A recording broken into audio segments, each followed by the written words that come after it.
Buenas tardes.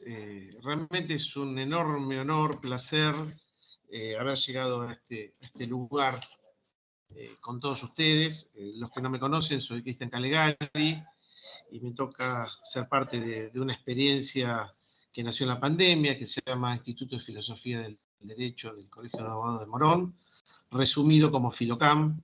Y bueno, uno de los anhelos que teníamos era lograr un curso con uno de los temas más importantes que hemos tratado en estos 3 años de existencia, que es la temática de las corrientes críticas. Bueno, para mí es teoría crítica todavía porque comencé con este camino en el año 86, de la mano de los grandes maestros como Ricardo Entelman, Carlos Cárcova, Enrique María, Alicia Ruiz. Y bueno, hoy se nos dio, sean muy bienvenidos y bueno, tenemos la presencia de la doctora Mercedes Conti, expresidenta de la Asociación de Magistrados del Departamento Judicial de Morón, actual vicepresidenta, y nuestro presidente Jorge Frega, que estaba para participar de esta reunión, está en un menester muy importante que es la reunión del Consejo de la Magistratura, quizás no lo sepan, pero es consejero de la magistratura y bueno, está con esa cuestión. Bueno, un tema técnico, nosotros vamos a emitir desde el colegio los certificados en consonancia con la Asociación de Magistrados y lo vamos a enviar vía mail en forma virtual para que se lo impriman y lo bajen, para que sea más cómodo para todos. Mercedes, no sé si querés hacer alguna presentación, algún comentario, porque este curso lo hacemos entre el Colegio de Abogados y la Asociación de Magistratura, y la Asociación de Magistrados y el Colegio de Abogados de Morón, y obviamente con el aval del Instituto de Estudios Judiciales de la Corte y con el Consejo Departamental de Morón, con lo cual agradecemos también a la doctora Ludueña por apoyarnos. Bueno, Mercedes, ¿querés darles una bienvenida? Dale. Bueno, Cristian, saludarlos a todos, a todas, muy buenas tardes. Felicitarte, Cristian, a vos por la iniciativa de realizar este curso, que la verdad es un tema novedoso. Como se verá, se puede advertir fácilmente, teniendo en consideración la gran cantidad de oyentes que hoy tenemos. Así que para nosotros como institución es un honor poder acompañarlos y espero que podamos seguir en este camino. Nada, saludarlos y desearles éxito. Gracias, Mercedes. Bueno, le quería dar el pase al codirector del Instituto de Filosofía, el doctor Osvaldo Nam, quien va a hacer una presentación sobre la temática a tratar y después comenzará con la disertación la licenciada Cintia Calegari. Gracias.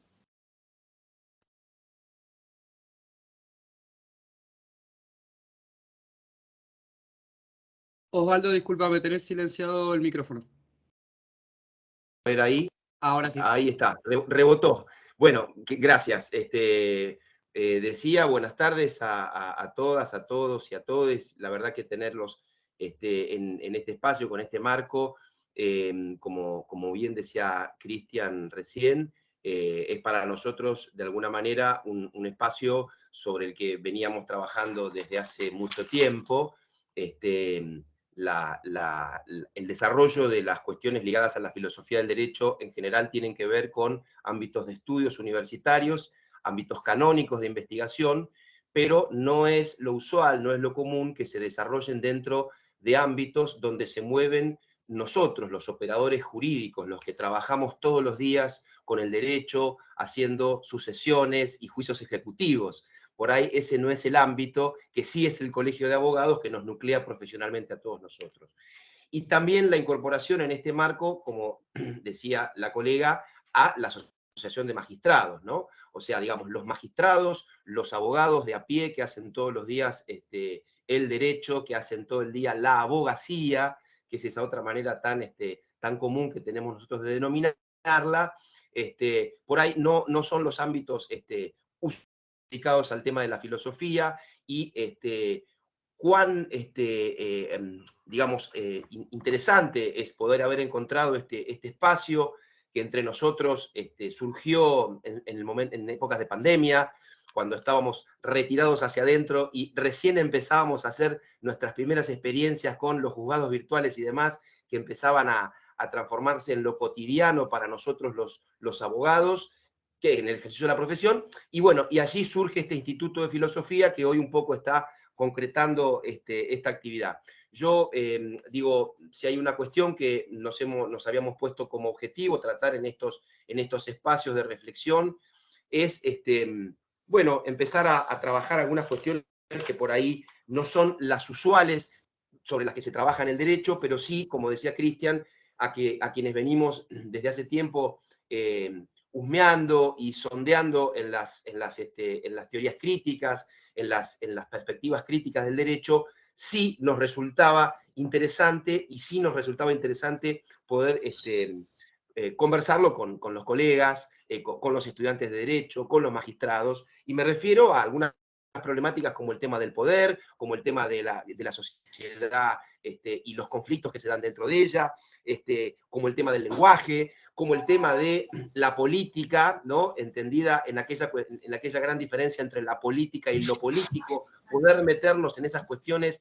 del día a día, que desde algunas reducciones normativistas en las que nos veníamos acostumbrados a manejar, dentro de los grandes paradigmas tradicionales, bueno, no teníamos el suficiente marco. Y de alguna manera ese es un poco el objetivo de este ciclo de charlas que vamos a tener a partir de hoy, donde vamos a trabajar las distintas perspectivas críticas, pero en una relación directa con lo que tiene que ver con el ejercicio de la profesión y con la función jurisdiccional, que es la otra gran cuestión que se pone en juego en nuestra carrera, en nuestra profesión. Para redondear, digamos, esto que estoy diciendo a modo de introducción, lo que me interesaba decir es que vamos a trabajar en tres módulos. Estos tres módulos, digamos, tienen que ver con, básicamente, lo que vamos a trabajar hoy con la licenciada Caligari, que ella, bueno, un poco les va a decir después, pero que está relacionado fundamentalmente con el tema del lenguaje, con el tema del discurso, el lenguaje, el discurso jurídico y el discurso en general, y con algunas cuestiones como la ideología y otros elementos que, como ustedes irán viendo, no son tradicionalmente tocadas por los grandes paradigmas tradicionales del derecho, que es un poco la intención nuestra, ¿no? Como decía nuestro común maestro, decía Cristian, Carlos Cárcova, romper un poco, poner en crisis los modelos jurídicos canónicos, dice en un recordado libro que se llama Materiales para una teoría crítica, Carlos Cárcova, ¿no? Poner estos cánones jurídicos tradicionales, ponerlos en crisis y empezar a discutir con ellos. Esta es un poco la experiencia. Los otros dos módulos que vamos a trabajar luego del de hoy van a tener que ver con, por un lado, una mirada desde la crítica, una mirada de los grandes paradigmas tradicionales de derecho, y también de la irrupción de las perspectivas críticas, tanto en Latinoamérica como en la Argentina, que también es una cuestión bastante novedosa, porque es una cuestión que encuentra multidisciplinariamente la posibilidad de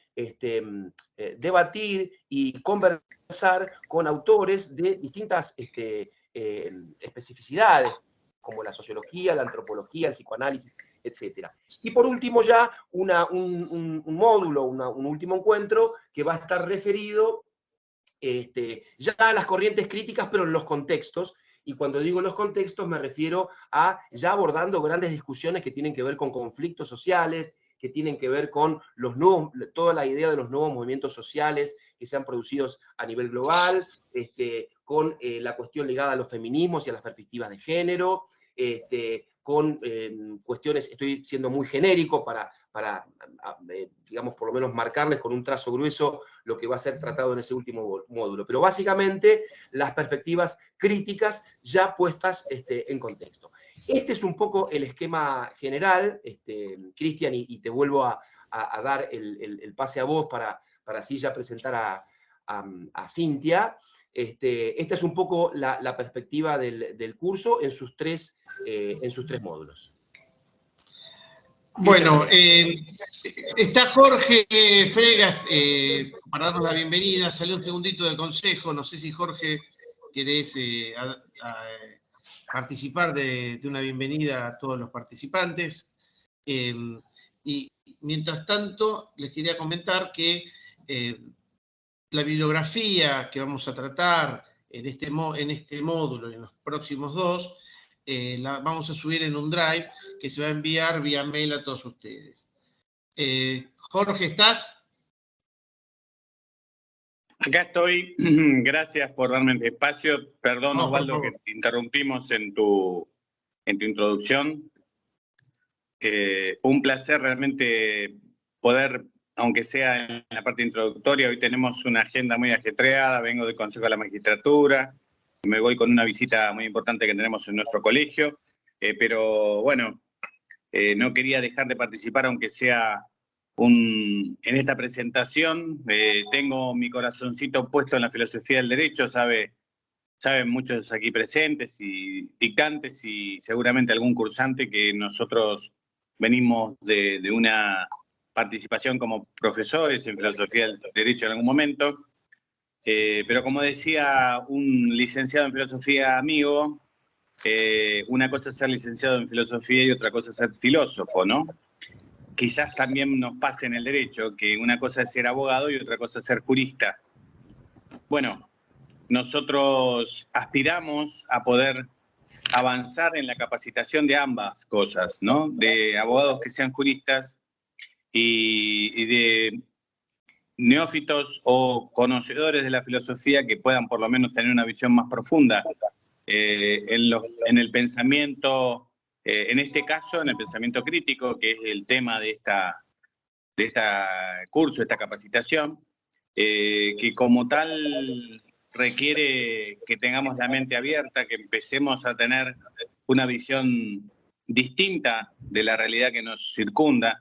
Muchas veces nos olvidamos luchando contra cuestiones cotidianas, como es el acceso a la justicia en todas sus formas, la problemática económica, la desvalorización de las indemnizaciones, la preocupación por las cárceles, las dificultades para ejercer la profesión en cualquiera de los fueros. Vengo del Consejo de la Magistratura, donde estamos preocupados por las faltas de ausencia de jueces y de funcionarios, bueno, por motivos diversos, entre ellos la pandemia, pero otros más también, nos preocupan. Y en todo esto hay un trasfondo de principios, de valores. La palabra valor, ahí la veo a Cintia que sabe mucho más del lenguaje que yo, pero la palabra valor en general se la toma desde el punto de vista de lo ético, ¿no? De los principios que uno respeta. Pero la verdad que la palabra valor es y ha sido siempre una forma de expresar la valentía. Cuando uno tiene valor, tiene valentía. Y uno dice, bueno, ¿y la valentía es el único valor? No sé si es el único valor, pero si uno no tiene valentía, es muy difícil llevar adelante sus principios y sus valores, los otros principios éticos.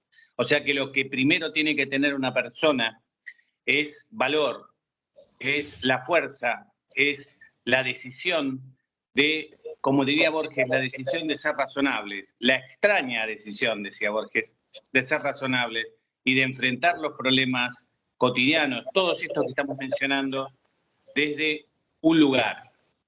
Porque quizás lo más difícil que nos pase a nosotros como abogados es que a veces nos encontramos haciendo las cosas sin saber el por qué, ni el para qué.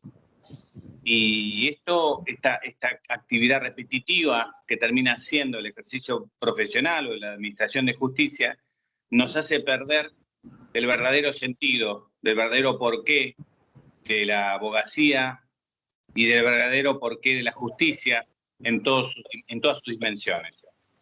Así que tenemos mucho por trabajar y agradezco especialmente al director, al subdirector, tanto a Cristian como como al amigo que acaba de interrumpir, que espero que no lo haga más, Osvaldo, y a todos los miembros del instituto que han decidido encarar junto con otro grupo de entusiastas que se han sumado ahora a trabajar en un objetivo común, cuál es el tratar de superar las barreras de lo diario, de lo cotidiano, y empezar a trabajar con algún grado de profundidad, metiéndonos primero en esta escuela, en esta forma de encarar el derecho y la filosofía del derecho, que nos parece muy interesante, a la que casi en consulta y unilateralmente los directores han decidido adherir, diría en un acto casi autoritario, pero bueno, de a poquito nos van convenciendo, nos van convirtiendo, como si fuera una religión, al espíritu crítico del derecho. Así que ojalá que ustedes también se convenzan, y si no, que sean críticos de la teoría crítica y puedan trabajar. Lo importante es tener la mente abierta, tener disposición en el alma, tener capacidad de distinguir. Si no podemos hacer eso, es muy difícil que podamos enfrentar los verdaderos problemas que enfrentamos, que son muchos, pero que si no empezamos a solucionarnos, si no tenemos el valor de enfrentarlo, no lo vamos a hacer. Ahora, tener valor no significa ir a la batalla sin ningún arma y sin escudo, ¿no? Hay que ir armados, hay que tener herramientas, y esas herramientas se dan solo y tan solo con el pensamiento, la capacitación, con el desarrollo intelectual. Y en esto sé que estamos en manos de personas serias, con muy buena fe y con ganas de crecer. Porque además de ser amigos, que lo somos, yo realmente los admiro todo el esfuerzo que hacen, y siento el orgullo que desde un espacio pequeño, como es en definitiva el espacio de nuestro colegio, de un instituto, hayan logrado lo que han logrado hasta ahora, una excelente revista, un espacio de pensamiento y de crecimiento personal, y ahora avanzando en esta capacitación. Así que hasta hemos podido hacer un congreso conjunto con la Universidad de La Plata, próximamente vamos a participar de él. Todo esto no es casual, todo esto es fruto de constancia, de capacidad y de entrega a lo que hacemos. Así que los felicito realmente en nombre del Colegio de Abogados de Morón, a los que sé que ustedes pertenecen, pero me toca a mí la representación y por eso quiero hacer uso de ella. Así que no me extiendo más, muchas gracias y éxito, que lo descuento, ¿no? Pero siempre es bueno desearlo. Gracias, Jorge. Bueno, Jorge es un hermano de la vida, y hoy dos hermanos van a dar el curso, que son otro hermano de la vida, que es Osvaldo, que nos une 35, 40 años de amistad, y bueno, y mi hermana, que es uno de los corazones de este instituto. Para que veas que somos abiertos, Jorge, el congreso donde vamos a participar, que desde Morón van a ir unas 30 personas, con 8 o 10 ponencias, es sobre Cossio. Así que más abierto que eso, imposible. Bueno, más allá de los chistes, comenzamos, ¿les parece, Cintia? ¿Estás preparada? ¿Qué tal? Buenas tardes a todos. ¿Cómo están? Bueno, después de todo lo que dijeron y de tanta presentación, yo voy a ser un poquito más concreta, vamos a ir al grano y a la palabra. Voy a explicar un poquito cuál es mi participación en esta capacitación, precisamente para el ámbito judicial y para gente de leyes. Yo no provengo del ámbito del derecho, sino que soy licenciada en letras, y entonces mi participación es un poquito colateral para que podamos introducirnos a la idea de que el discurso jurídico es una práctica del lenguaje, y como tal nos puede llevar a muchas reflexiones filosóficas. La idea de este curso, en donde se van a poner en jaque y en cuestionamiento, como recién mencionaba Jorge Frega, de los fundamentos de nuestra sociedad, no tienen que ver precisamente con una cuestión religiosa o una cuestión de fe, sino con basamentos y con sucesos que han acontecido a lo largo del siglo XX para que la perspectiva filosófica se haya modificado. La teoría crítica del derecho no nace de un grupo divergente ni díscolo, sino que entronca con muchas crisis que se han ido produciendo a fines del siglo XIX y principios del siglo XX para que la filosofía destrone ciertos sistemas hegemónicos hasta ese momento y permitan reflexionar acerca de un hombre sin fundamento. Para esto estamos partiendo, no sé si ustedes han visto el programa, pero en principio lo que vamos a pensar es que Paul Ricoeur en el año 1965 habla de 3 maestros de la sospecha. Y cuando habla de los filósofos de la sospecha, también los llama los críticos de la racionalidad. Y se refiere precisamente a 3 sujetos que probablemente han hackeado el paradigma del siglo XXI. Precisamente Carlos Marx, ubicado, ustedes saben, entre 1818 y 1883, que viene a desenmascarar la ideología como una falsa conciencia. Paul Ricoeur también llama a uno de los filósofos de la sospecha, a Nietzsche, que ustedes saben también que lo ubicamos a fines del siglo XIX, porque viene a desenmascarar los falsos valores y por supuesto no puede faltar la figura de Sigmund Freud, que pone al descubierto los disfraces y las pulsiones del inconsciente. Entonces, cuando Paul Ricoeur habla de los filósofos de la sospecha, le da una connotación a la palabra sospecha que tiene que ver con esto de dudar de ciertos centros y valores que venían sosteniendo la filosofía, la economía, la perspectiva del sujeto humano hasta ese momento. Y en lo que ve, aunque las 3 posiciones filosóficas son diferentes, ve que los 3 han permitido arrancarle las máscaras a una sociedad y a un pensamiento hegemónico hasta ese momento. Y lo que vienen a hacer estos 3 filósofos de la sospecha es cuestionar todos los ideales que sostenían la racionalidad. Estos ideales que nosotros tendemos a intentar que sigan siendo el centro de nuestro mundo, que sean nuestro fundamento, pero ellos cuestionan esta posibilidad de acercarnos a la verdad, la posibilidad de ser felices y la posibilidad de tener certezas.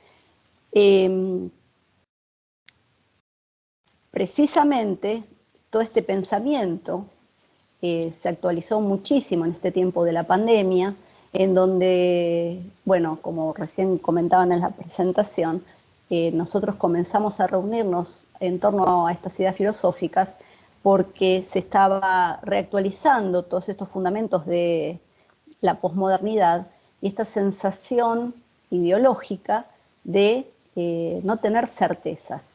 Y vivir en un mundo sin certezas es muy complejo.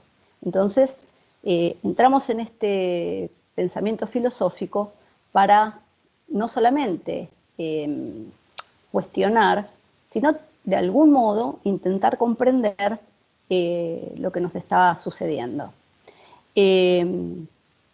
Estos 3 filósofos, por lo tanto, cuestionan el cogito cartesiano que había permitido sostenernos hasta la filosofía moderna.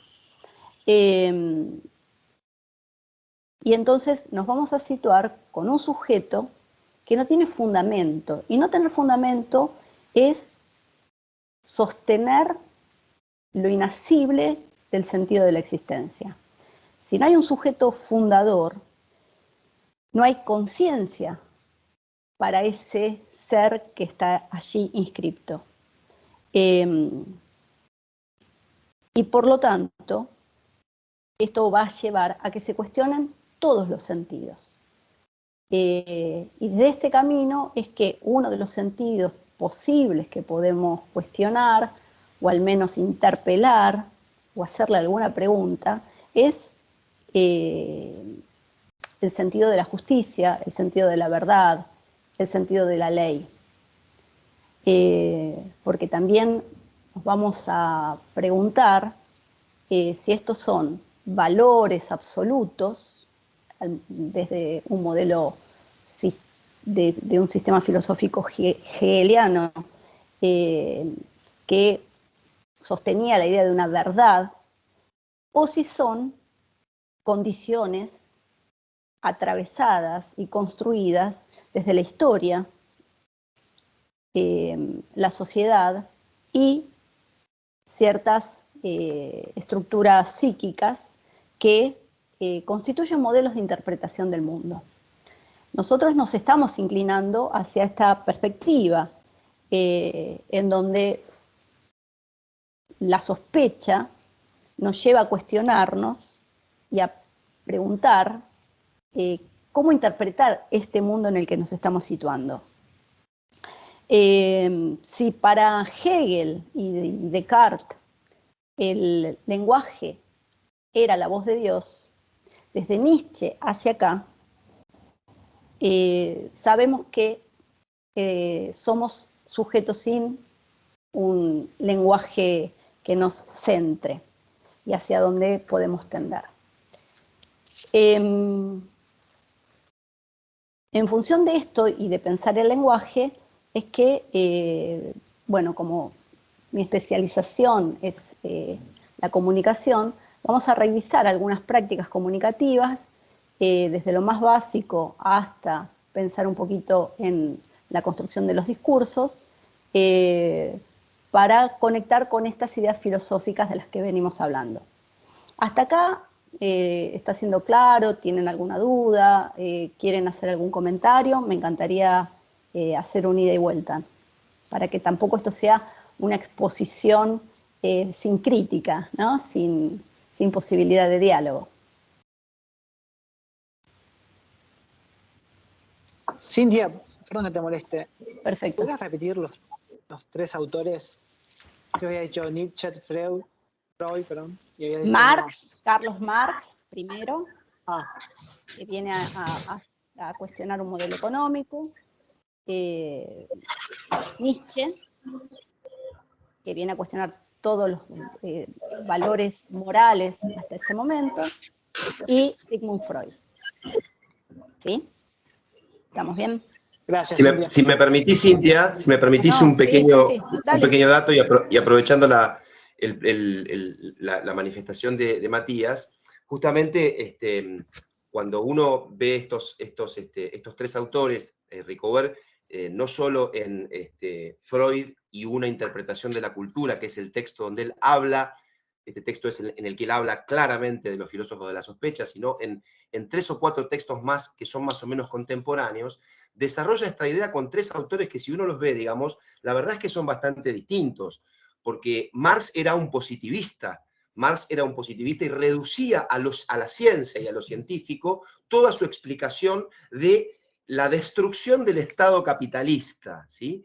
O sea, Marx planteaba la muerte del Estado capitalista, Dios planteaba la muerte de Dios, Nietzsche planteaba la muerte de Dios, y Freud planteaba la muerte de ese sujeto cartesiano que nosotros habíamos conocido a partir de la modernidad, que era, además de un sujeto blanco, europeo, de ojos celestes y conquistador, además era básicamente un yo, era una conciencia. Y Freud dice, bueno, no, esto, sé que nos acompañan, nos acompañan magistrados, nos acompañan alumnos, tengo el orgullo de tener alumnos que están ahí del otro lado, y nos acompañan algunos psicólogos. Por ahí, digamos, lo estoy diciendo porque mi métier es ser abogado, pero digo, este descentramiento que produce Freud este descentramiento que produce Marx y este descentramiento que produce Nietzsche hermana a estos tres autores en este contexto. Por eso digo, es tan oportuno el planteo que lleva adelante Cintia. Eso solo era, Cintia. Perfecto, gracias. Bueno. Si hasta acá estamos bien, voy a compartir, si esto me lo permite. Ya no encuentro dónde era el lugar de compartir. A la derecha del micrófono. Ah, se me corrió un poquito la pantalla. Sí. Espera. Y pantalla. Habíamos usado la opción pantalla. Sí. Ventana. ¿No me dijiste? Ventana, disculpa. Ventana. Bien. A ver, acá estamos.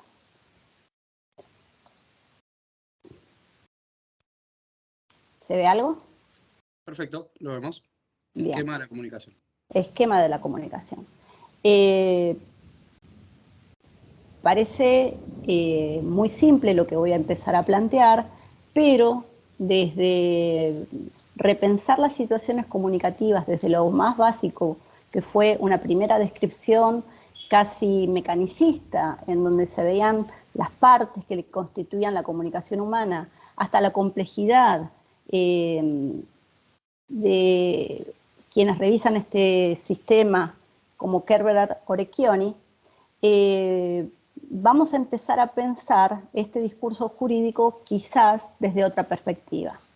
Entonces sabemos que para que haya una comunicación tiene que haber una fuente emisora, un sujeto emisor, un alguien que se proponga comunicar algo. Y eso que se comunica obviamente va a ser recibido por otro sujeto que tiene iguales o diferentes características de ese emisor, y que va entonces a recibir un mensaje producido. Pero esto que parece tan sencillo es muchísimo más complejo de lo que en apariencia parece. Por supuesto, para que haya un mensaje va a haber algo a lo que se hace referencia, que puede ser del orden de lo real, y toda esta filosofía nos puede llevar a cuestionar acerca de qué cosa es la realidad y la referencialidad del lenguaje. Y ahí nos vamos a complejizar un poquito más, porque para que haya algo a referenciar, tengo que utilizar un instrumento arbitrario, que es el código. Ese código básicamente va a ser el lenguaje que utilizo, pero en las sociedades contemporáneas y a partir de los estudios de la semiología y de la lingüística, sabemos que el código no es simplemente la utilización de palabras, sino que estamos atravesados por múltiples códigos que pueden permitir la interacción de las palabras, más lo gestual, más la prosodia, más lo sensorial, lo corporal.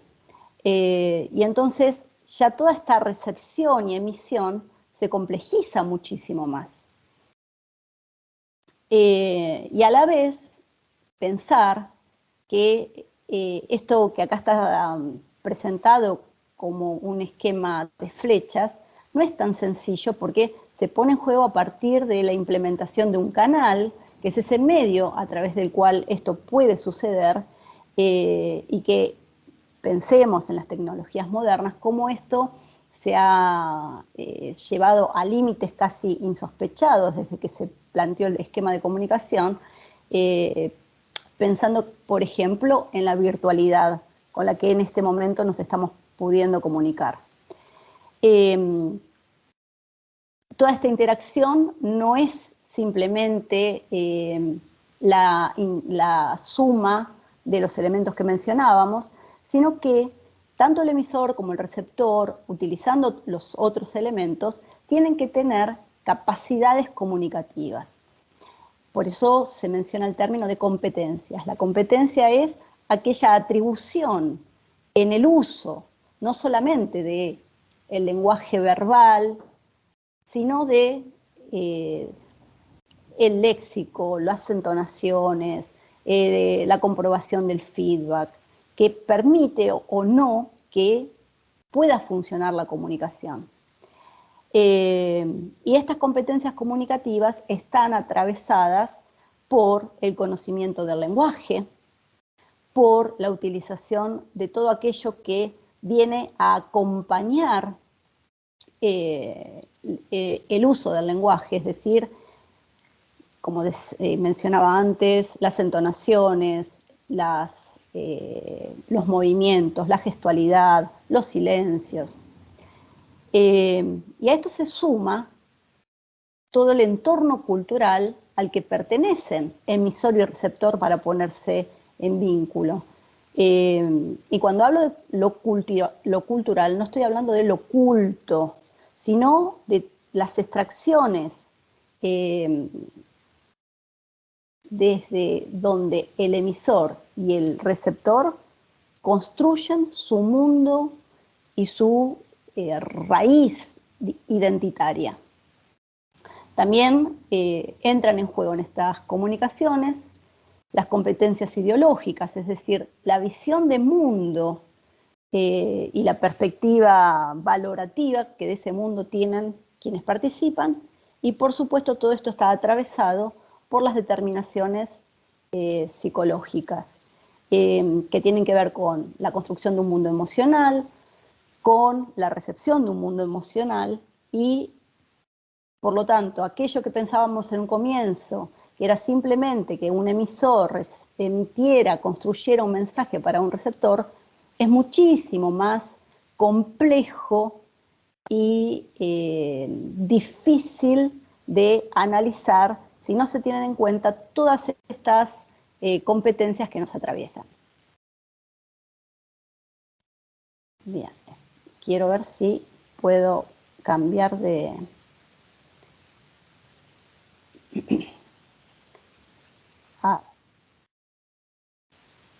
A ver si puedo cambiar de... Estamos acá. No, perdone. Esta es la parte más difícil. Y una vez que emisor y receptor construyen sus mensajes, eso que se va a producir va a ser la constitución de un texto.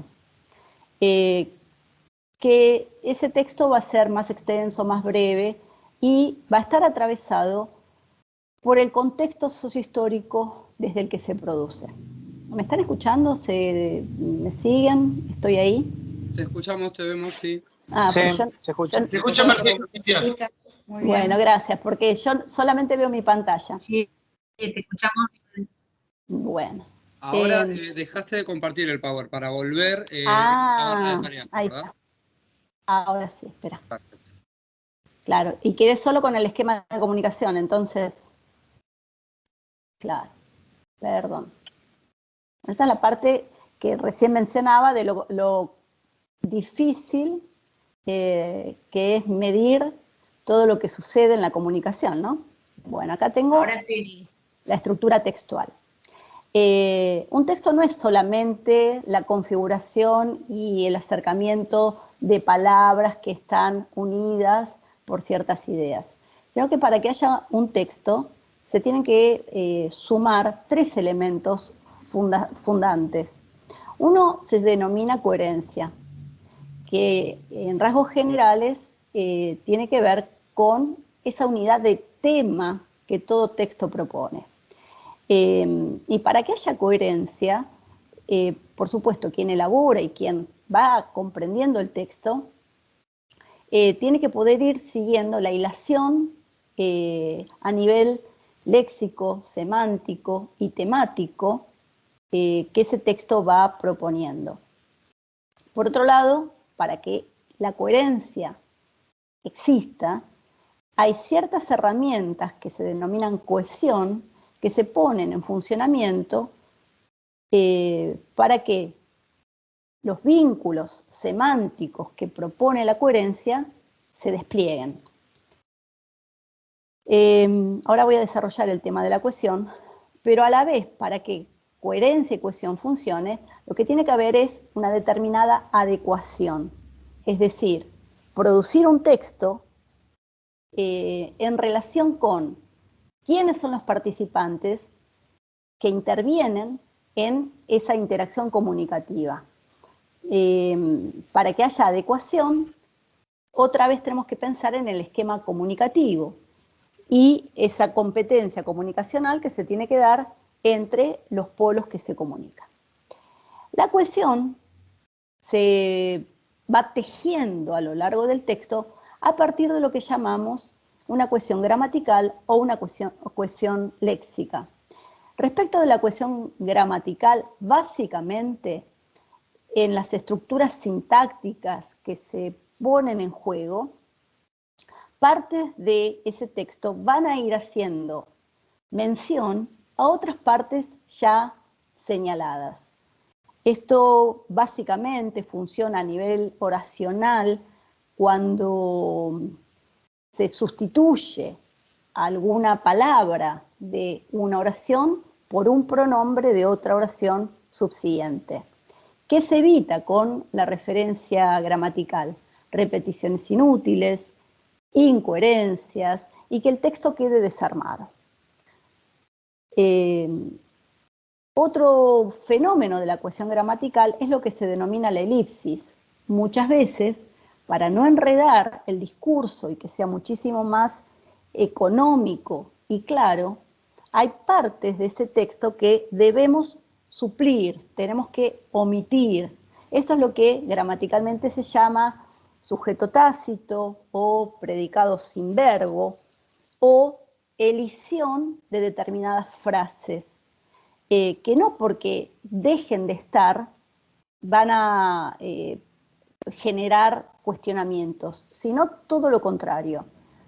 Muchas veces colocar más de una vez el sujeto oracional termina confundiendo y haciendo muy poco claro el mensaje que se quiere brindar.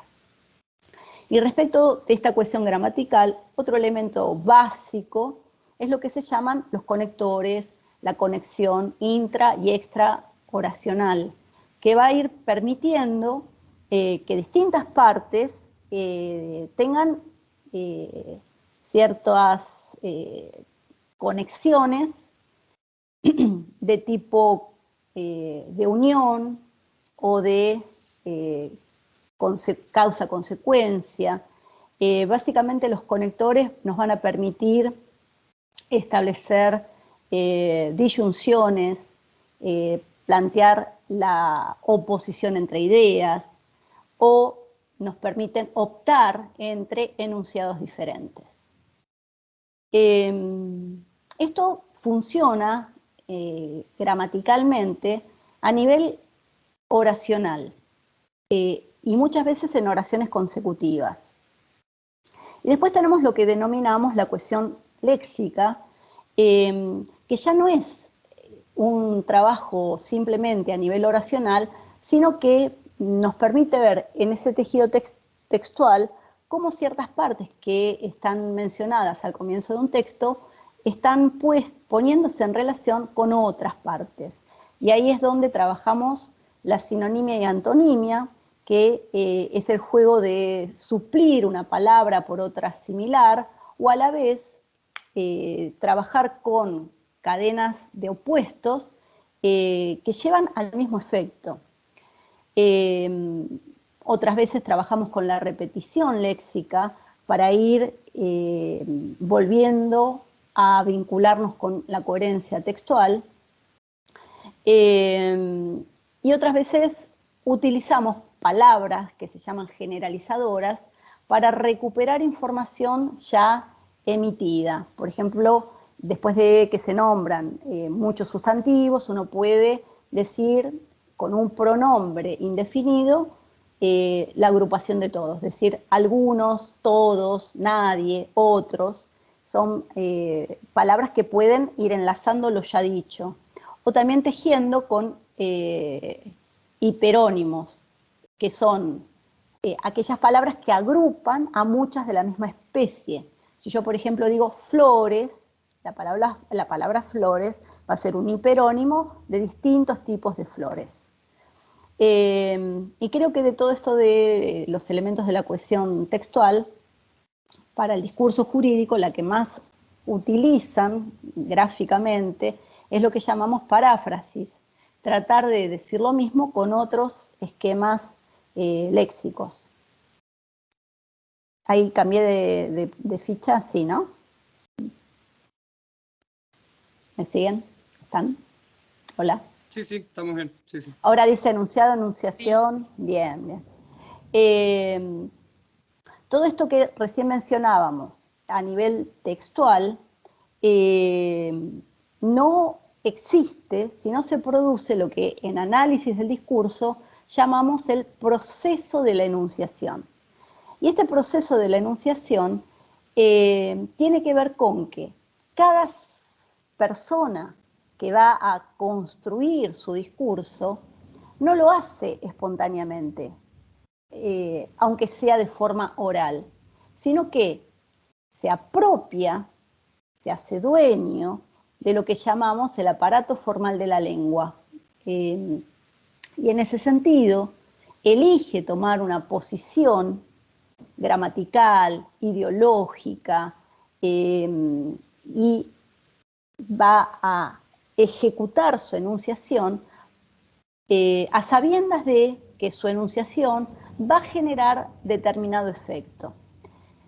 Por eso estamos mencionando que la enunciación tiene que ver con un aquí y una ahora, en tiempo presente, en donde un enunciado se actualiza.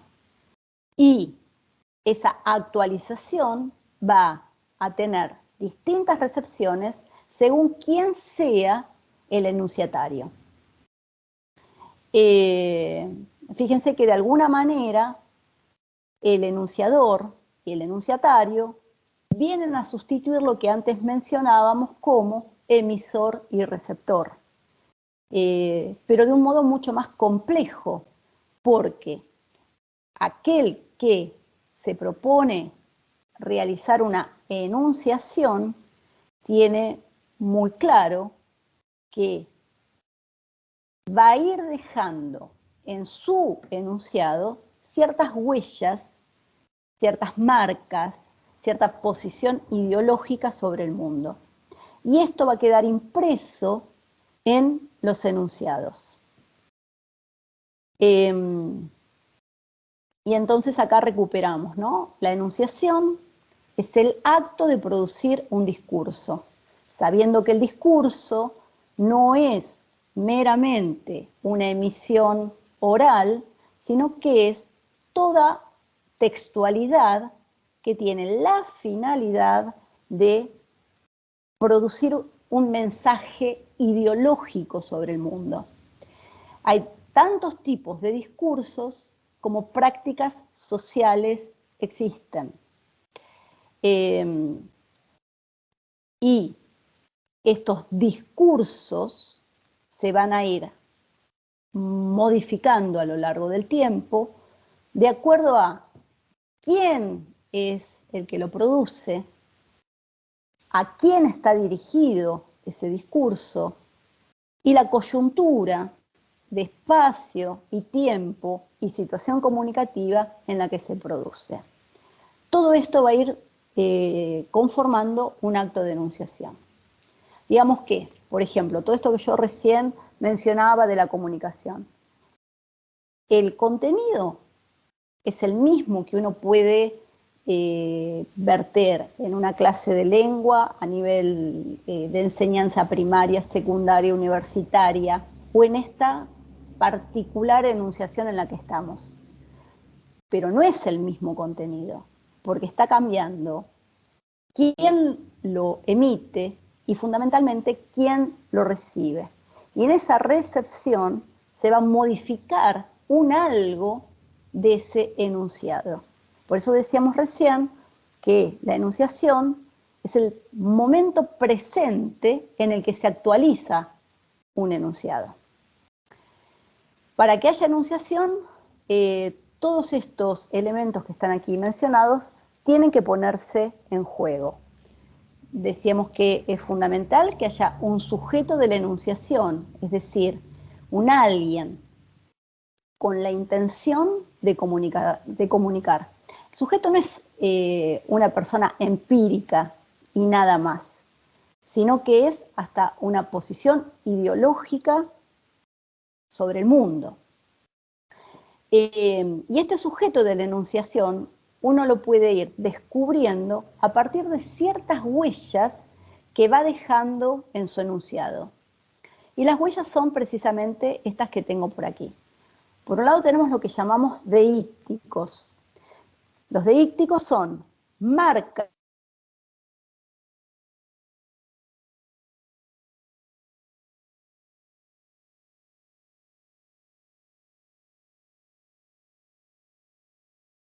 Está frisada, ¿puede ser? ¿Cintia? Y quedó Sí, no se congelada. Quedó congelada, Cintia. ¿Te parece, Osvaldo, si la Cintia. desconectas, se da cuenta y le avisás que vuelva a conectar? Dale, ¿cómo no? Bueno, toma la posta. sí, no, lo que decía, lo que estábamos escuchando, digamos, es tan interesante, digamos, entender que hablábamos al principio de cómo interrelacionamos los discursos de distintas ciencias sociales que apuntan a estudiar las distintas prácticas sociales, entendiendo al derecho como una de las prácticas sociales posibles, y empezar a desentrañar el funcionamiento de esas prácticas sociales.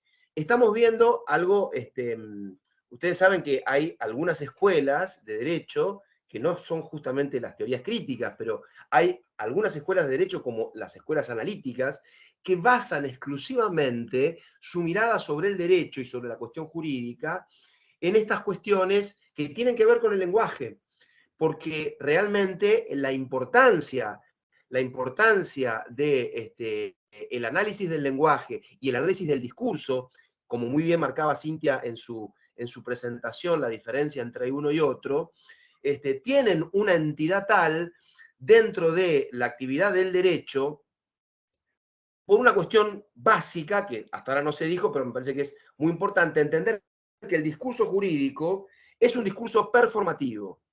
Significa que es un discurso performativo que al enunciarse, como hablaba muy bien Cintia recién de la enunciación, al enunciarse realiza la acción, ¿no? O sea, la acción que significa al enunciarla ya la está realizando. Esto me parece que es central, por lo tanto, entender estos elementos que dentro del lenguaje, digamos, lo ideológico, su imbrincarse dentro de las prácticas sociales de una comunidad, etcétera, etcétera, me parece que nos acercan muchísimo a cuestiones que cuando nos paramos desde un reduccionismo normativo y analizamos exclusivamente las leyes, evidentemente es todo un universo que nos hemos perdido o nos estamos perdiendo.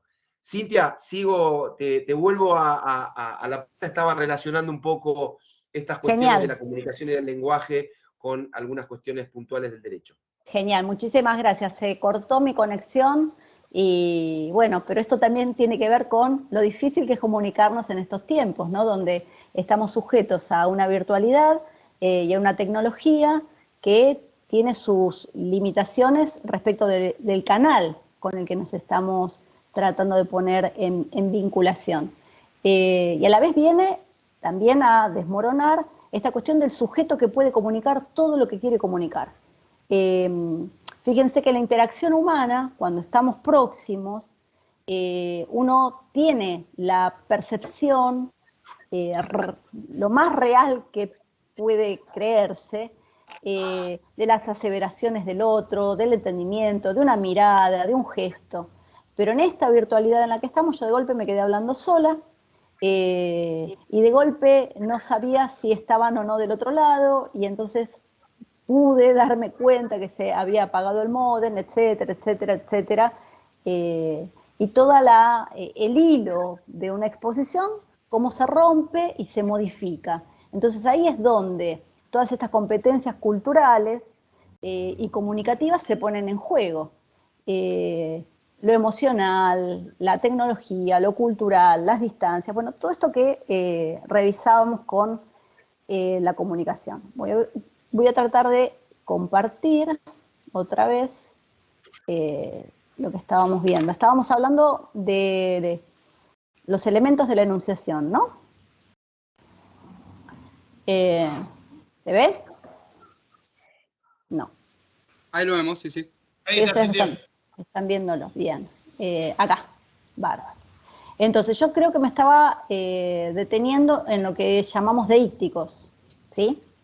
Que son aquellas huellas, esas marcas muy particulares, en donde el sujeto va señalando quién es. Es como si uno pudiera pescar en un texto las marcas, los piecitos que van quedando de quiénes son, quién habla, a quién le habla y desde qué lugar habla. Prácticamente uno de los deícticos los reconoce a partir de la utilización de los pronombres personales. El sujeto de la enunciación se va a señalar a sí mismo desde un yo. Pero no es solamente un yo que remite y refiere a la primera persona que toma la voz enunciativa, sino que ese yo muchas veces tiene una predicación adentro de la enunciación que se está produciendo. Y el yo se construye discursivamente con determinadas características. Entonces, todas esas marcas que van a ir referenciando, señalando, porque deixis quiere decir etimológicamente señalar al sujeto de la enunciación y a la vez al enunciatario, van a ir permitiéndonos comprender quién habla, desde dónde habla y a quién le habla. Fuera de los deícticos, dado que todo el discurso es un discurso casi egocéntrico, porque parte de un alguien que se refiere a alguien, podemos reconocer los otros elementos, que son los localizadores, tanto espaciales como temporales, que son otro tipo de huellas que nos van a permitir situarnos en dónde se produce esa enunciación y en qué momento. En esas... ¿Me quieren comentar algo? ¿Se entiende hasta acá? Me pareció que me querían preguntar algo. Disculpen, hay alguien que se está escuchando, me parece que Pachi. Gracias. Es un micrófono abierto ahora. No, porque yo no veo ningún cuadradito de nadie, así que estoy hablándole al vacío prácticamente.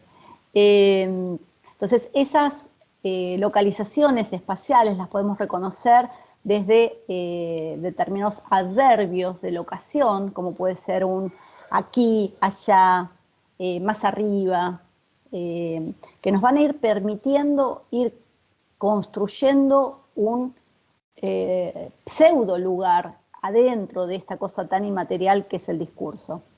Y a la vez tenemos los localizadores temporales que nos van a ir situando en un pasado, presente y futuro, en un ahora, un después o un antes. Otras huellas muy interesantes para tener en cuenta en toda enunciación y en todo discurso, pero particularmente en el discurso jurídico, son la utilización de lo que llamamos subjetivemas, que tiene que ver muchísimo con la selección léxica de ese enunciador. Los subjetivemas los vamos a reconocer a partir de la utilización de ciertos sustantivos, adjetivos y adverbios que van a ir pregnando el discurso de un punto de vista. Esa manera en la que uno puede referirse a un lugar, a una persona o a una emoción, marcan desde dónde se sitúa quién utiliza el subjetivema. Los modalizadores trabajan del mismo modo que los subjetivemas, pero precisamente con la utilización de adverbios, por ejemplo, de modo o de tiempo. Si yo digo terriblemente, felizmente, esa palabra no es una palabra neutra, sino que está cargadísima de una valoración del mundo, ya sea positiva, negativa, pero nunca es neutra. Nunca la utilización del lenguaje en un discurso ni en una enunciación es objetiva ni neutra. Y por otro lado, el empleo de los apelativos, que son las marcas que este sujeto de la enunciación realiza en relación con el alocutario, es decir, a quién se le está referenciando la enunciación, o de aquello de lo que se habla. Y los apelativos, entonces, también van a tener un punto de vista ideológico.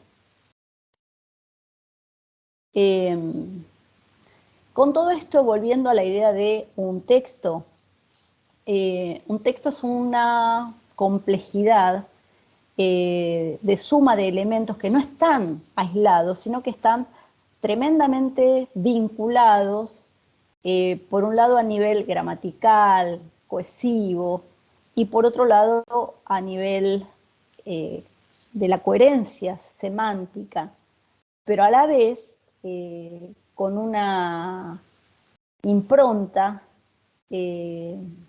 ideológica que va a ir marcando un posicionamiento en el mundo. Y la producción de todo texto nunca va a ser ajena a la sociedad o al contexto desde donde emerge ese texto. ¿Por qué? Porque los textos son producidos por personas dentro del lenguaje.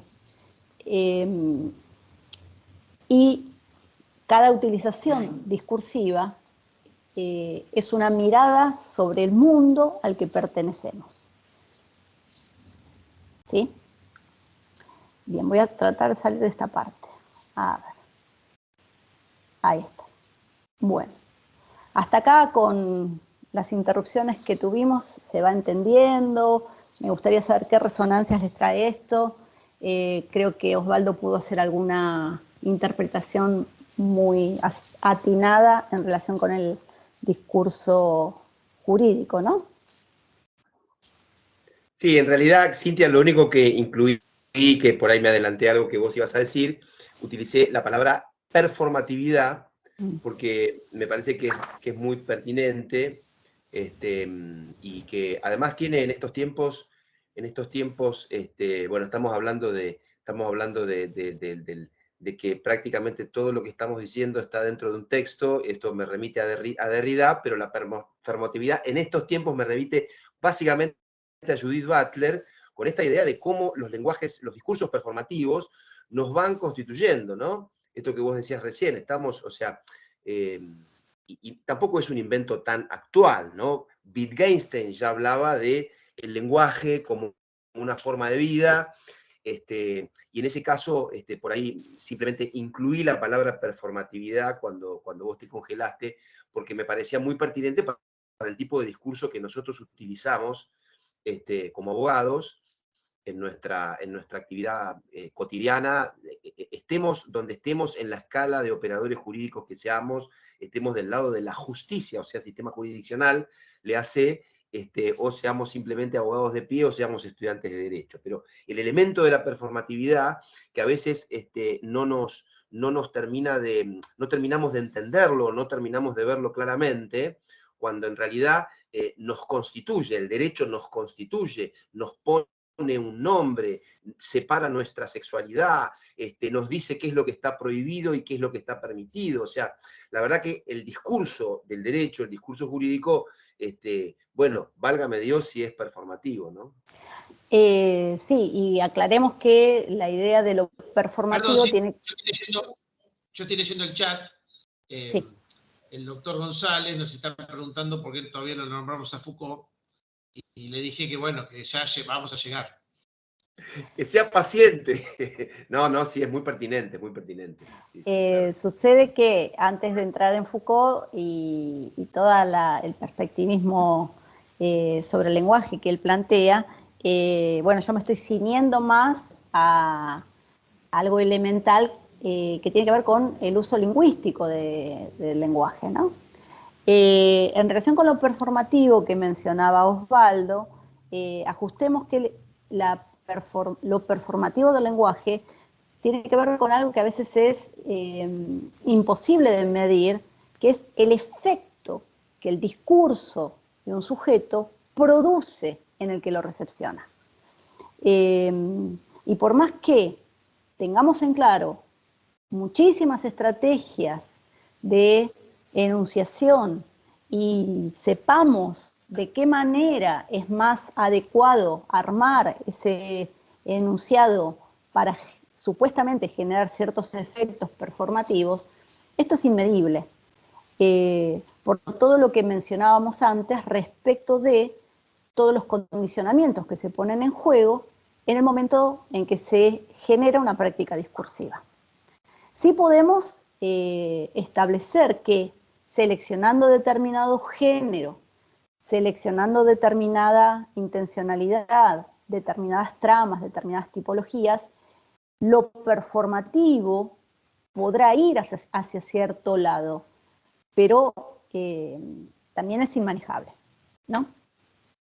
Y en relación, un poquito tomando el guante de González, en relación con Foucault, una de las cuestiones en relación con el lenguaje que viene a poner en juego y a cuestionar es la referencialidad que tienen las palabras, ¿no? Hay un texto muy conocido y muy interesante respecto de esta cuestión, que es Las palabras y las cosas, en donde Foucault, en relación también con esto que decíamos al comienzo de los maestros de la sospecha, viene a descentrar esa idea del logocentrismo y de que las palabras guardan en relación con el mundo que intentan representar un vínculo de similitud.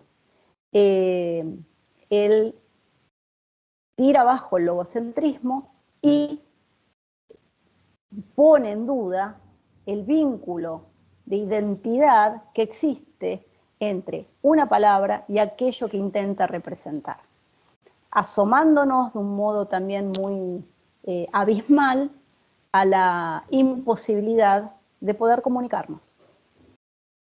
Porque no quiero que caigamos en la angustia, ¿no? Pero todo esto nos lleva a pensar en lo complejo que es tratar de poner en palabras el mundo en el que estamos inmersos y que estas palabras nunca alcanzan ni llegan a comunicar aquello que supuestamente intentan comunicar. Esto por un lado. Después tenemos toda la otra problemática en relación con el poder y el lenguaje, de lo que quiere hablar un poquito Osvaldo, me parece. Cuando vos me des permiso, dale, querida Cintia, no, yo quería, porque realmente el doctor González nos ha tirado un guante ahí, y es cierto, digamos, que lo que pasa que, bueno, es como esa pelota detenida que los equipos de fútbol guardan para el segundo tiempo.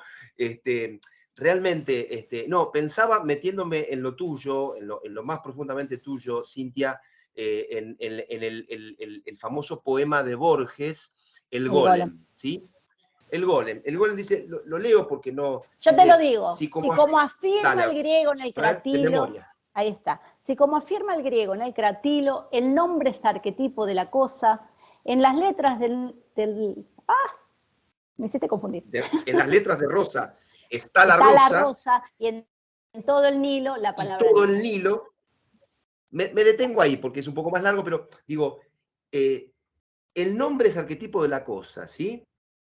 En las letras de Rosa está la rosa y todo el Nilo en la palabra Nilo. O sea, esta relación entre las palabras y las cosas, texto de Foucault al que hizo referencia Cintia, tema que lo ha obsesionado a Michel Foucault,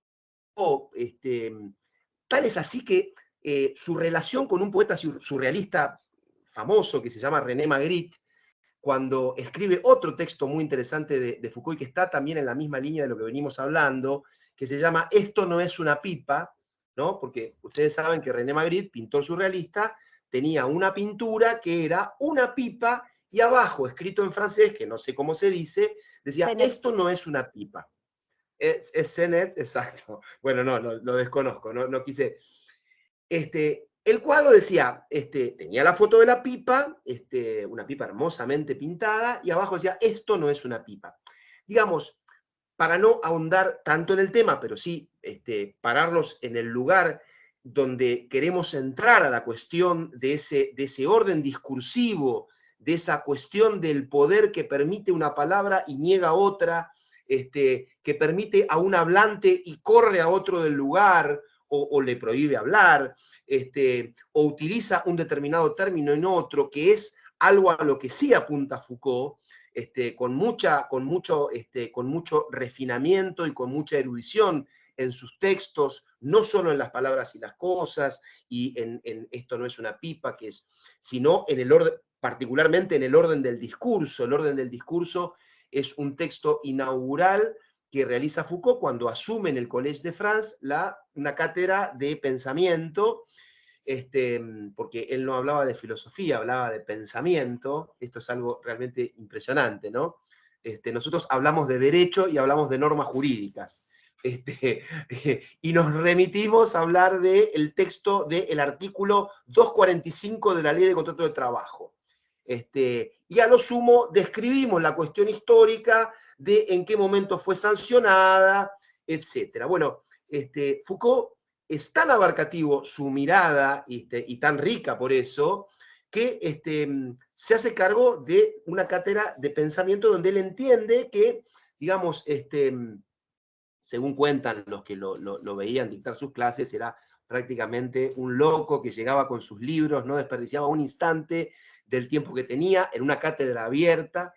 Y cuando asume esta cátedra, da un discurso que se llama, digamos, el discurso inaugural. Él reemplazaba, creo que Jean Hippolyte, era Cintia, el anterior, digamos, titular de esa cátedra, y él da este texto que hoy se conoce como el orden del discurso. Y, digamos, básicamente en este texto lo que va a establecer Foucault en una descripción muy amena, muy literaria, para hacer un discurso coloquial, ¿no?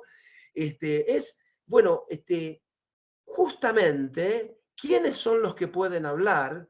¿En qué momento él va a hacer grandes diferencias? Va a diferenciar que algunos pueden hablar porque son sujetos, pero también va a haber otros mecanismos de exclusión de determinados discursos y mecanismos de inclusión de otros discursos, que esas tomas de posición van a ser desde adentro de los discursos o desde afuera de los discursos. O sea, la puesta en manos del conflicto y del poder y de la lucha, a la que Foucault tanto hacía referencia con su gran reminiscencia nietzschiana, ¿no? Donde el conocimiento no es algo que uno conoce porque va, lo estudia y lo investiga, sino que cuando uno conoce, lo que hace es apropiarse de determinada interpretación y hacer valer esa interpretación como verdadera por encima de otras interpretaciones posibles, ¿no? Ya hay una ruptura impresionante en Foucault cuando, retomando a Nietzsche,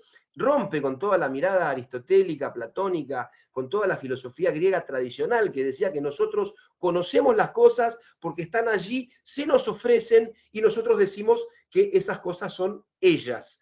Bueno, Nietzsche va a decir que en ese conocer lo que hay en realidad es una conquista, donde el individuo lo que hace es conoce las cosas y les pone nombre y las interpreta de tal o cual manera, ¿no? Fíjense en esto de la pipa, es impresionante. Nosotros estamos acostumbrados a ver una pipa, un formato de pipa, digamos. Ustedes hagamos un esfuerzo como si esto fuera radiofonía. Para que la ¿Se imaginan una pipa? Eso te iba a decir, si la buscás, así vamos a... y tarea para el hogar, compararlo con bueno, pero digo...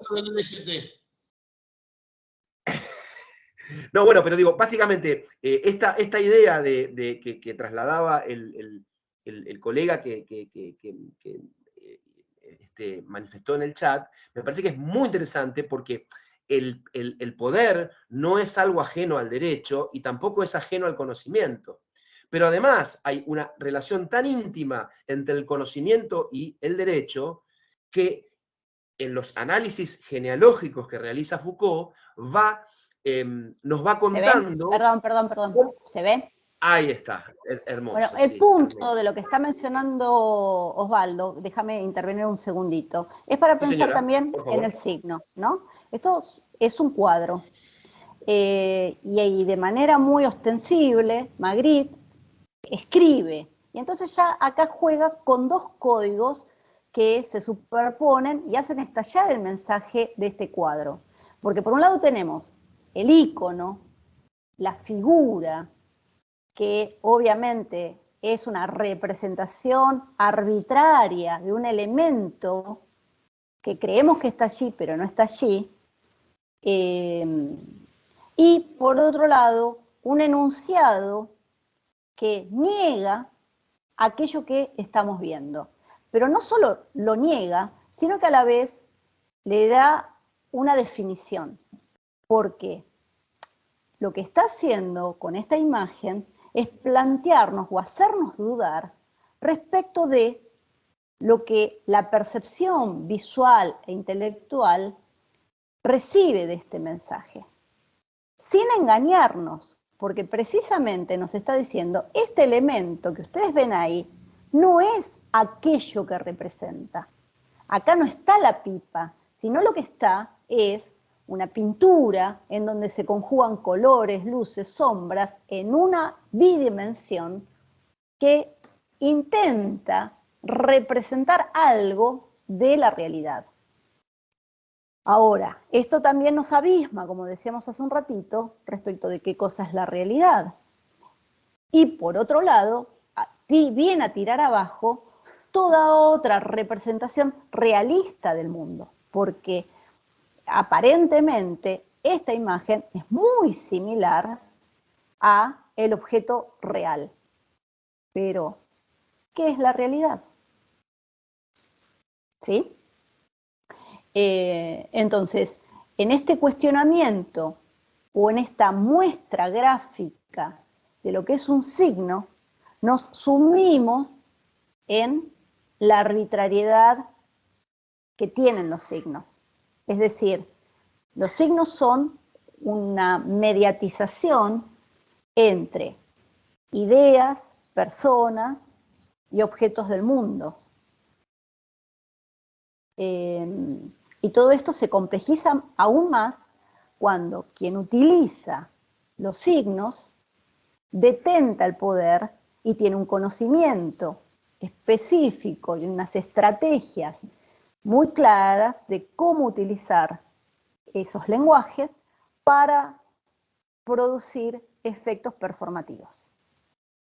Me salgo y siga Osvaldo cerrando la idea.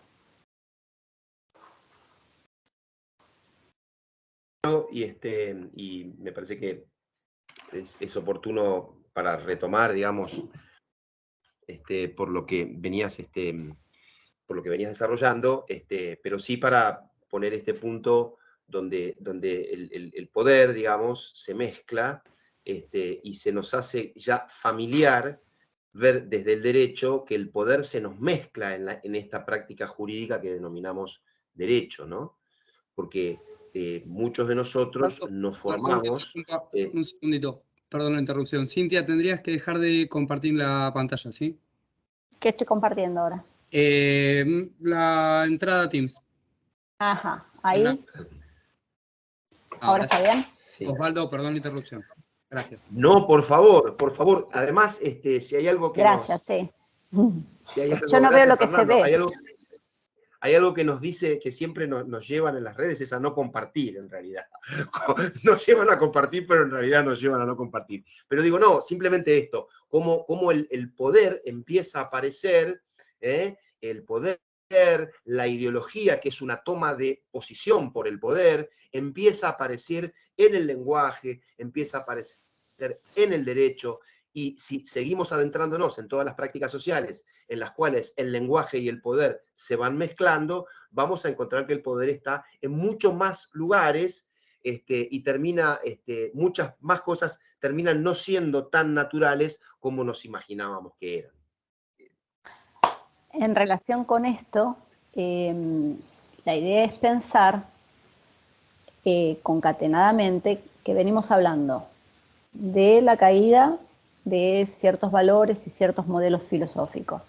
Empezamos a pensar en la comunicación, creyendo que podemos comunicarnos y realmente muchas veces aquello que construimos discursivamente no es exactamente lo que al otro le llega en la producción de un mensaje.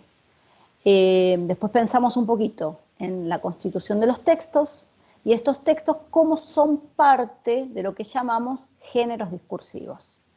Y hay multiplicidad de géneros discursivos tan diferentes como los grupos sociales que los tejen. Así es que se puede hablar de géneros discursivos que tienen que ver con la literatura, el cine, el periodismo, el discurso de la historia, el discurso jurídico. Cada uno de estos discursos tiene elementos que lo constituyen, que tienen que ver con las tramas que utilizan, las funciones del lenguaje, los estilos, la selección léxica y por supuesto lo que venimos mencionando que es el posicionamiento ideológico frente al mundo. En función de esto es que vamos a puntualizar algunas características que tiene el discurso jurídico, quizás también para cuestionarlo, ¿no? Ustedes lo van a defender y quizás yo lo cuestione. A ver. Creo que está acá.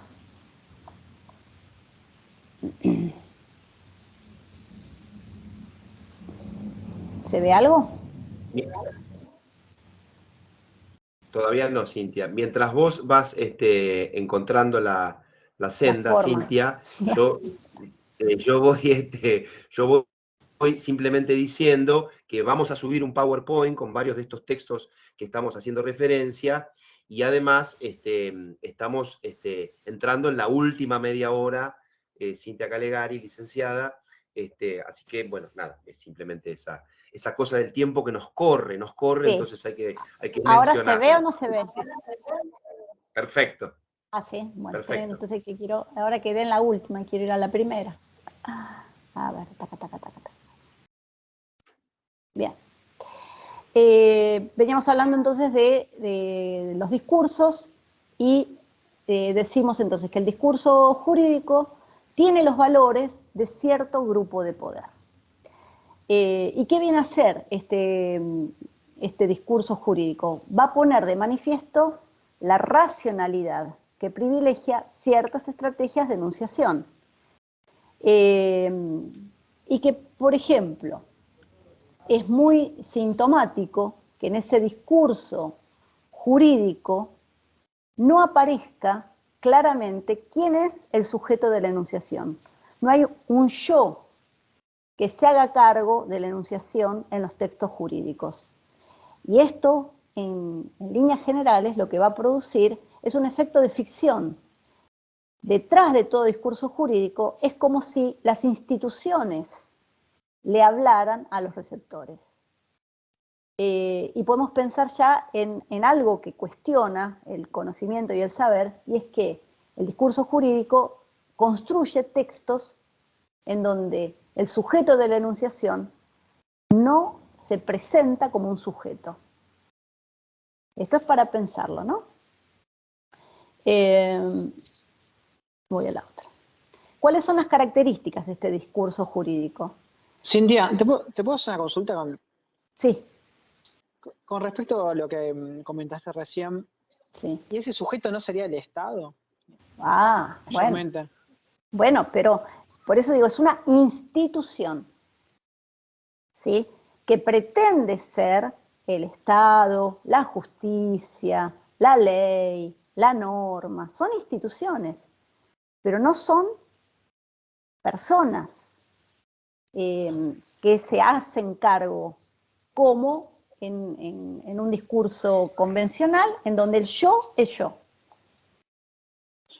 A mí se me ocurre, ¿no? Ya sé que contás con poco tiempo, pero no, me gustó lo que dijiste. Se me ocurre, por ejemplo, en el Leviatán, donde Hobbes describe, ¿no?, ese gran monstruo marino, el Estado, y es el portador de la voz, en el caso del derecho.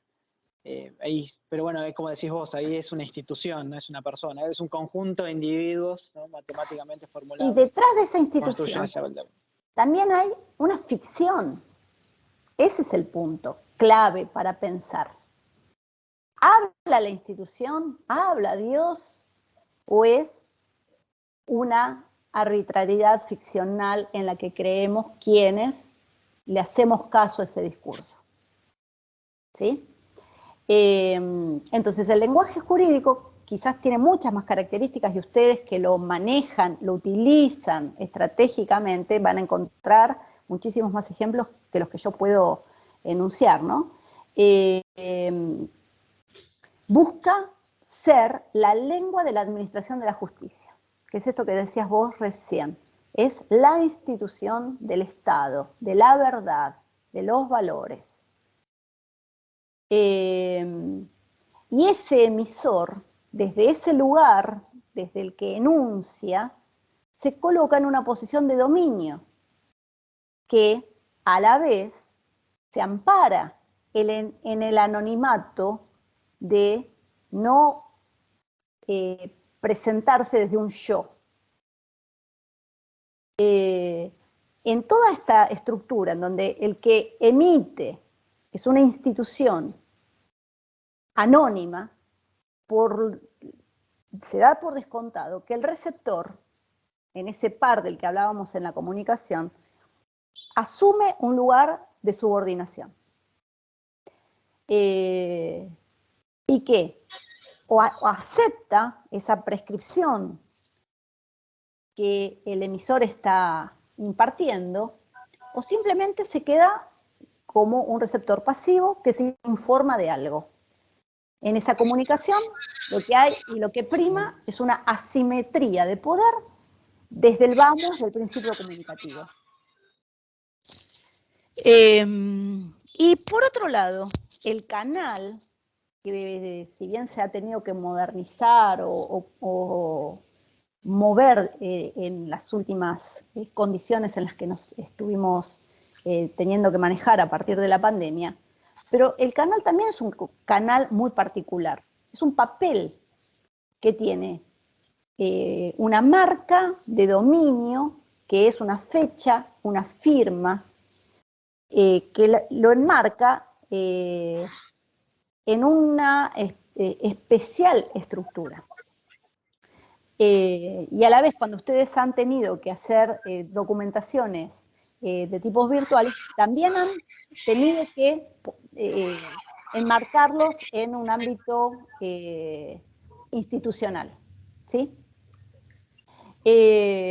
Respecto de... hay mucho micrófono abierto, me parece.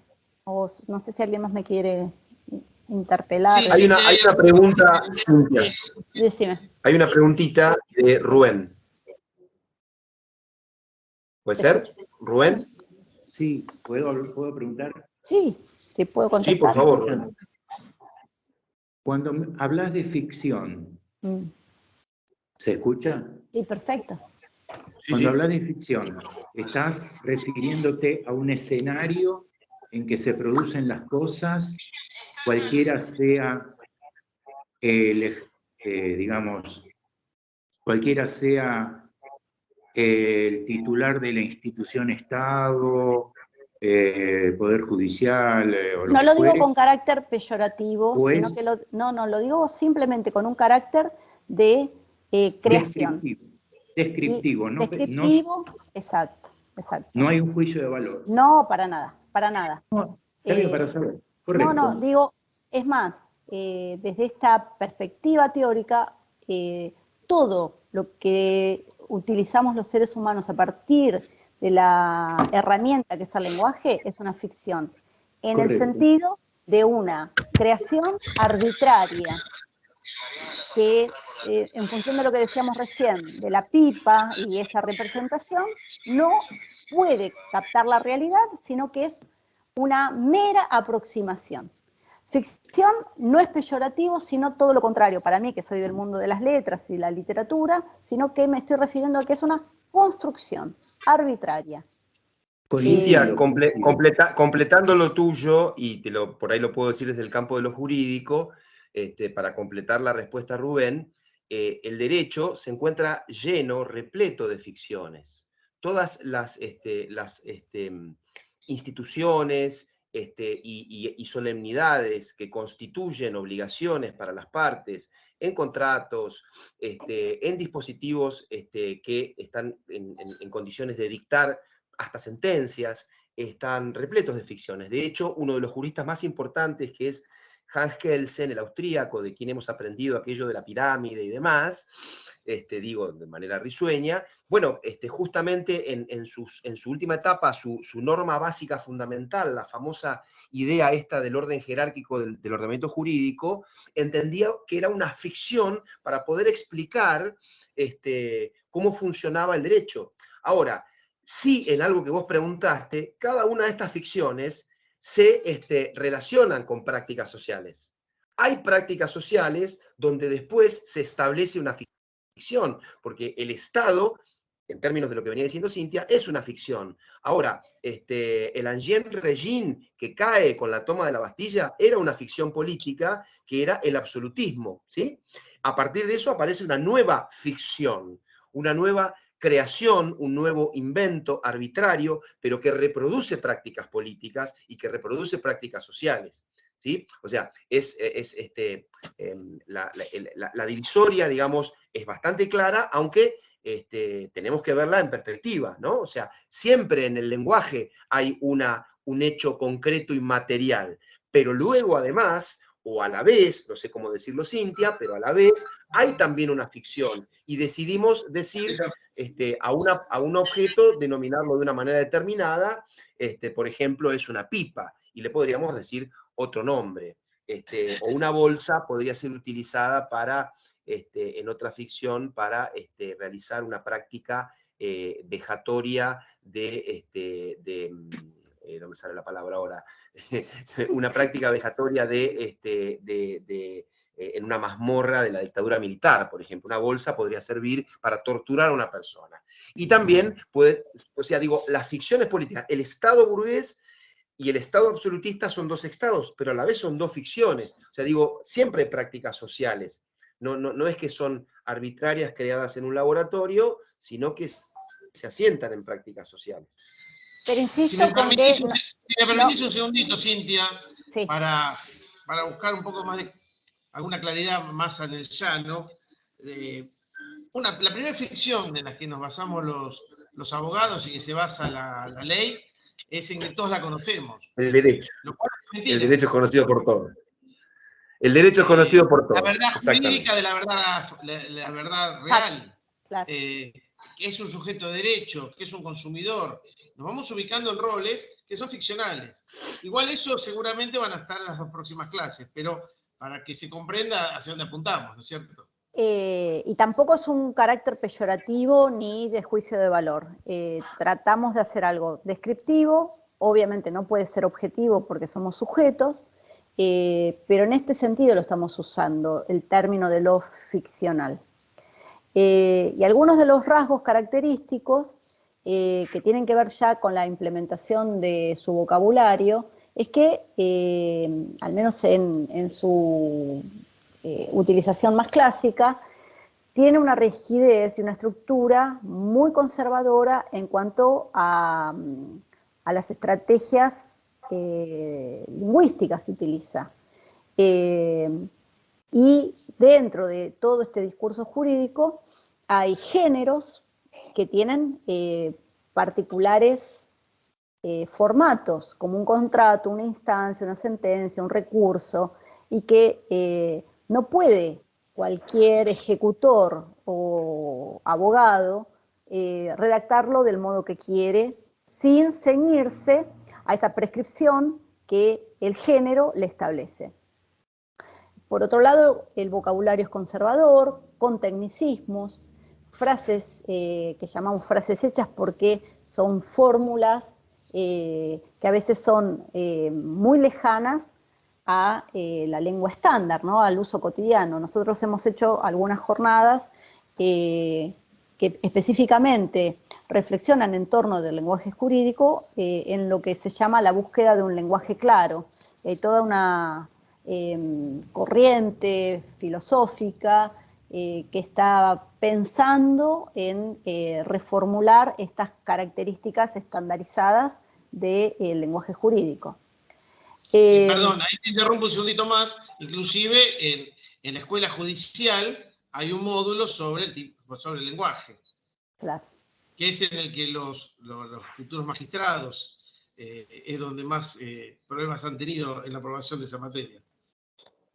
Y más específicamente, en cuanto a los recursos gramaticales y léxicos, prevalece la construcción nominal por sobre la construcción verbal. Esto significa que se utilizan más sustantivos que verbos y por lo tanto se despersonaliza muchísimo la ejecución del enunciado. También hay abundante presencia de formas no personales del verbo, es decir, verbos que no aparecen conjugados, infinitivos, participios, gerundios, que no remiten nunca a quien lleva a cabo esa acción. En el sentido de lo conservador, es casi la única práctica discursiva del castellano que sigue utilizando el futuro del subjuntivo, aquella fórmula que es estimare, hubiere querido, que parece muy culta, pero que en ningún otro uso del lenguaje escrito, oral, se lleva a cabo. Muchísimas veces el contenido que se vierte justifica la utilización del modo imperativo y del futuro del indicativo, que también son prácticas que están en desuso en nuestras modalidades discursivas cotidianas. Por otro lado, las oraciones son oraciones bastante complejas, en donde hay subordinadas dentro de subordinadas, y esto va llevando a la elaboración de párrafos muy extensos y complejos de comprender, de leer y de elaborar. Esto sin ánimo tampoco de criticar, sino que son ciertas descripciones de un lenguaje que tiene marcas propias y ciertas estrategias que permiten situar al enunciador en una posición ideológica. Este lenguaje jurídico es políticamente correcto, va a ir borrando lo que llamábamos en la enunciación subjetivemas, modalizadores, para que no se transparente ninguna posición ideológica de ese no yo que enuncia. Y lo que me parece que es indudable es que todo esto genera una distancia muy extensa entre quien emite y quien recibe. Esto nos lleva a pensar en una cuestión que tiene que ver con el lenguaje, de la que ya veníamos sondeando un poquito, que es lo que plantea Ducrot, acerca de que el lenguaje no describe el mundo, sino que siempre lo valora, aun cuando adopte formas aparentemente objetivas o neutras. El lenguaje humano se muestra como transparente. En este sentido, lo que intenta decir Ducrot es que con el lenguaje creemos que estamos referenciando el mundo, tomándolo, pero en realidad el lenguaje es una opacidad frente al mundo, porque jamás vamos a llegar a describir la realidad a partir del lenguaje.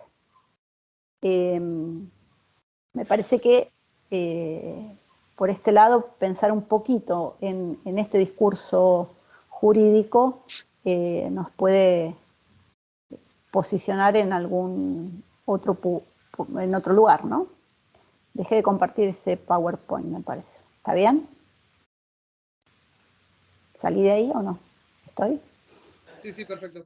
Esta es la parte terrible. Estoy, no estoy, parezco en la televisión. Y no veo a nadie más que a Osvaldo. Ahí está. Gracias. Ahora sí.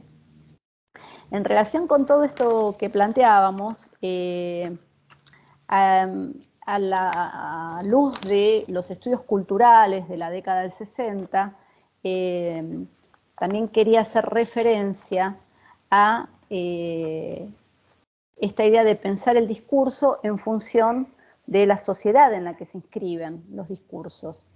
Y en este sentido, Raymond Williams, que pertenece a la Escuela de los Estudios Culturales, me parece que trae un concepto que nos puede ser iluminador respecto de lo que venimos pensando, que es lo que se llama la estructura de sentimiento, que es precisamente la descripción de cómo se vive la vida o cómo es pensar y actuar en relación con un problema particular de la sociedad. Esto parece ser algo que brota naturalmente de las personas que están dentro de una determinada sociedad, porque ellas comparten los resultados de la experiencia histórica que ha producido ese conjunto particular de ideas sobre la familia, la cultura, la masculinidad, la economía. Y esas estructuras de sentimientos son lo que se refleja o se expresa en las diferentes prácticas sociales. De alguna manera podemos pensar que el discurso jurídico es una estructura de sentimiento cristalizada en una determinada sociedad. Quizás este curso o estos encuentros nos lleven a pensar en que hay que tirar abajo o cuestionar en algo esa estructura de sentimiento, porque quizás el resto del mundo está vibrando en sintonía de otra estructura de sentimiento, que está socavando aquella de ciertas prácticas jurídicas. Estamos casi en la hora como para seguir ampliando estas cuestiones. Osvaldo seguramente las va a retomar en todo lo que tiene que ver con la ideología, los ideologismos que se inscriben en los textos. Pero bueno, este era como el primer encuentro, parador probablemente de algunas cuestiones que pueden hasta incomodarnos bastante, ¿no? Me gustaría ver si hay algo para comentar y bueno, ir cerrando también. Bueno, Cintia, no sé si alguien quiere hacer alguna consulta, alguna duda. Preguntar? Obvio, Rubén. Me gustó el concepto del no yo. Me impactó el concepto del no yo. Y me hace pensar, yo por mi experiencia profesional alguna vez le dije a un secretario, a un juez, que me dice, comprendo sus argumentos, pero la jurisprudencia predominante y casi uniforme va en el sentido que usted cuestiona. Y yo le dije, pero doctor, usted podría ser una punta de lanza si lo considera justo. Y no sé, me dice. Bueno, entonces digo, el no yo evidentemente se oculta a través del lenguaje, a través de el sentido común o el predominante que exponen las normas vigentes y la jurisprudencia vigente, que es el no yo, donde yo me escondo, un poco ese escenario de ficción que yo me pongo tras el telón, pero hay un yo, digo y lo pienso, lo pongo a consideración, hay un yo en todos aquellos que jueces, personas en general, que están dispuestos a por ahí ponerle la firma a un contrasentido, a un lenguaje de ruptura o a conceptos, ¿no? Eso me parece que hay un no yo en la medida que uno esté en un lugar. Hay un yo que es difícil, porque hay que ponerle la firma y el nombre propio. Eso por un lado quería decir. Y por otro lado, quería decir, con respecto a lo de la pipa, que me pareció interesante, me remite a mi modo de pensar y lo pongo a consideración de ustedes, que son los que están más en el tema, me remite a la ontología, ¿no? A la ontología filosófica, es decir, el tema de los objetos. El estudio de qué cosa es. ¿Es una pipa? ¿Es un cuadro? Perfecto.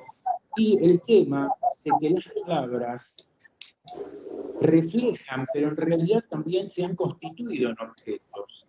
Las palabras tienen vida, han alcanzado vida propia. Los discursos han pasado a ser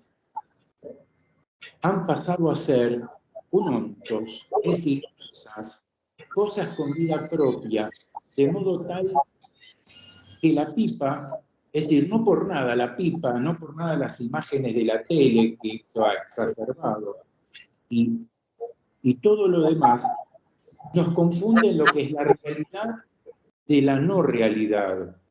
Porque la no realidad, que es la imagen, se ha transformado en una metarealidad, el metalenguaje, y se usa, y tenemos que de alguna manera, como el no yo y el yo, poder diferenciar la imagen del objeto y entender que la imagen también es un objeto. La del cuadro es mucho más fácil que la que se nos presenta todos los días en los medios de comunicación. Sí. Porque además tienen una velocidad brutal y son alienantes para impedir la posibilidad de esa diferenciación. Totalmente de acuerdo. Me han hecho pensar y quiero compartir. Gracias, ¿no? Muchísimas. Bueno, muchas gracias. Me encanta que esto suscite inquietudes y que podamos pensar en esto, que es cuestionar un poquito los saberes con los que creemos que nos sostenemos. Bueno, y justamente Cintia, perdón. Dale. No, simplemente quería decir antes del final que justamente la próxima semana lo que nos vamos a meter, digo, porque justamente estábamos, lo que planteaba el colega y lo que veníamos hablando, nos habla de las continuidades y las discontinuidades. En algún momento la jurisprudencia tiene que cambiar, colega. En algún momento apareció Galileo y dijo, bueno, a ver, la Tierra no es el centro del universo. Estas continuidades y discontinuidades de las que plantea Foucault, justamente, que es alguien que hemos traído a cuento, y que no tienen que ver con tener un mayor o un menor conocimiento, más desarrollado o menos desarrollado, sino que tiene que ver también con la capacidad de imponer desde el poder y de performar, de establecer determinados conceptos como válidos, como verdaderos. Me parece que es un poco lo que vamos a tratar de ver en la próxima reunión, donde vamos a desarrollar un módulo donde vamos a ver cómo los distintos paradigmas jurídicos que fueron en su momento, y que hoy son considerados los paradigmas tradicionales, cómo fueron imponiendo en la sociedad su conceptualización y sus criterios, que implicaban también un conjunto de conceptos, un lenguaje, palabras en particular, ¿no? Me refiero al iusnaturalismo, que durante muchos siglos fue